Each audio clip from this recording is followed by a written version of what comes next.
Look at the absolute state of this search engine. Why censorship is. Why censorship is important. And of course it is. Why censorship is good. Why censorship is good in schools.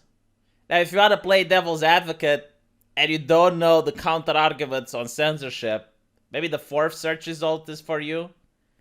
And then it's like not important. But then, why is it important in social media?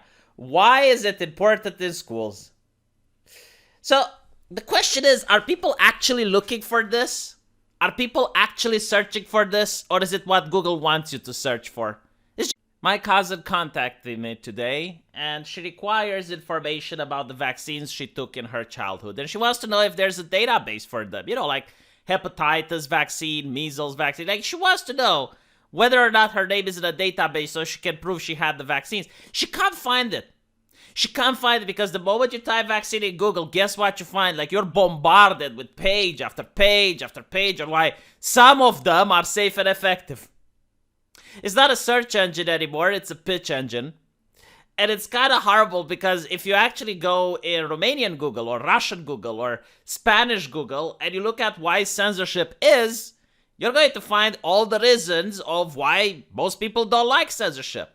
Most people don't like to have ideas in their head and not be allowed to express them. Imagine that. Most people like to be treated as adults and decide for themselves whether or not they're allowed to have access to some information rather than some unknown person decide for them. I mean, it was like 10 years ago that you would associate censorship with dictatorships. It was only an authoritarian regime that is unreasonable who has to hide behind censorship, who has to hide away from free debate. And now, apparently, most people, when they go on Google, they look at why censorship is important and why censorship is good. And it's just, again, like one example. You can look for others. This is a famous one. Men can get pregnant. Men can lactate. Men can cry and men can breastfeed. Do you honestly think that the majority of the population are using these searches?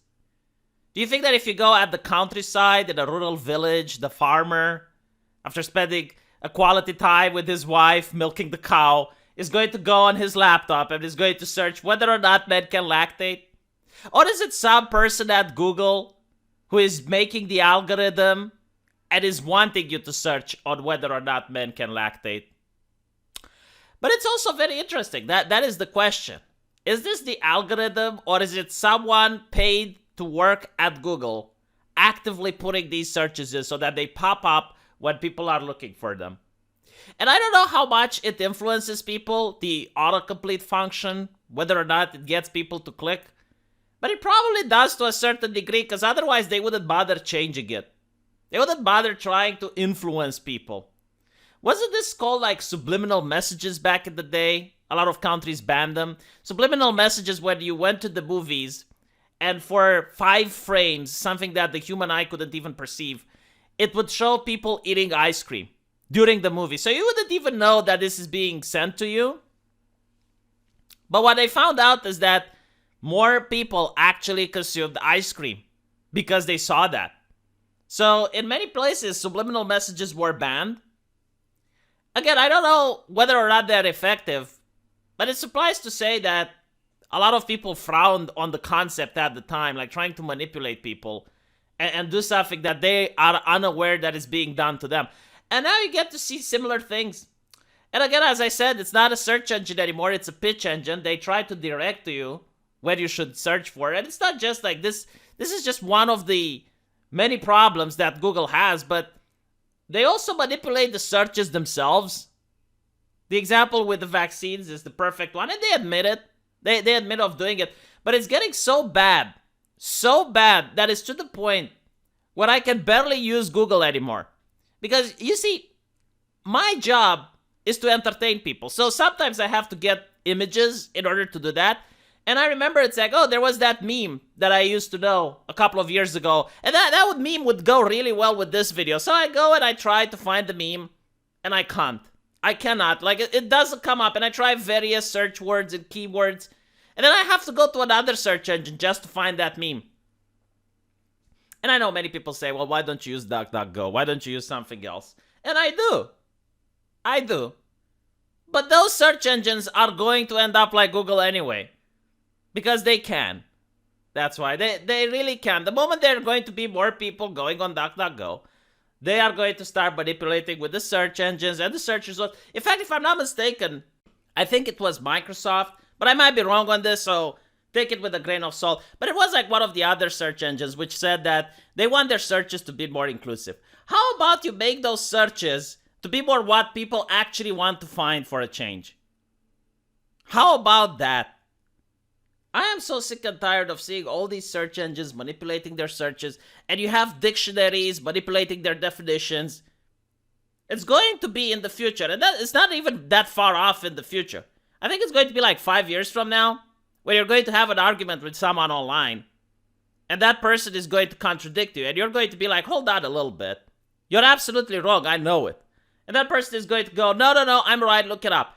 So you're going to open Google, you're going to do the search, and you're going to see that you're wrong, and that's going to shock you. You're going to be like, how can I be wrong? I'm 100% sure I'm right. So you're going to go into the bookcase that your grandfather used to have. You're going to pick up that old dictionary that's covered in dust, if you're lucky enough to have one, and you're going to open it, and you're going to see, oh wait, I'm right. Because apparently, like, old books can't be patched, they can't be updated, they can't be tinkered. And it's kind of scary when you realize that all information nowadays is being stored into the cloud. Like, how many people even have a DVD drive? I mean, that's obsolete, right? So the next way you can hold information is on a USB device. A way that is not connected to the internet. How many of you actually have that? How many of you actually save your documents and your information on a USB drive? How many companies do that? It's really scary, isn't it? Because everything is in the cloud, so everything can now be manipulated and changed and twisted. I mean, the definition of racism on the Webster Dictionary, if you haven't been aware, has been changed 3 times within the last years. And every time they change the definition of racism is because of some political event that happened which sparked a debate. So they changed the definition in order for the people who get angry to be proven that they're wrong, that they're bigots. Another example is when Amy Coney Barrett was nominated for the Supreme Court. She used the phrase sexual preference. So this caused a big scandal in the media. She was accused of being homophobic because she's supposed to use sexual orientation because sexual preference is offensive. Webster Dictionary actually added that in. Like, they changed the definition after the scandal to make it that no, like, sexual preference is offensive and you should use sexual orientation. Which, by the way, doesn't really make sense if you think about it. Because I have a preference towards vanilla ice cream.